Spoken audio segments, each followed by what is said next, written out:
ہم جانور میں کوشش کرتے ہیں وہ عیب والا نہ ہو. جانور تو بے عیب لے آئے, قربانی تو بغیر عیب والی لے آئے.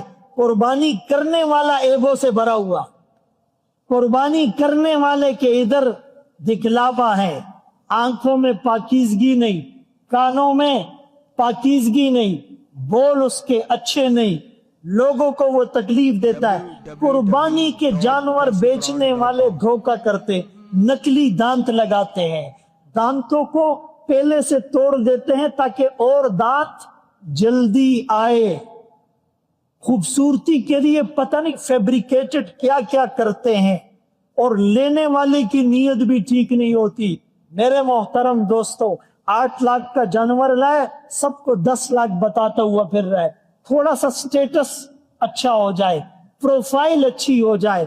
ارے بھائی, لوگوں کے لیے اپنی پروفائل کو اچھا نہ کرو, اس کی نظر میں اپنی پروفائل کو اچھا نہ.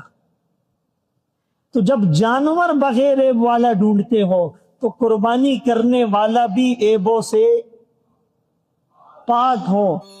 سوشل میڈیا پر سب سے قدیم اور سب سے ریلائبل برانڈ درسقرآن.com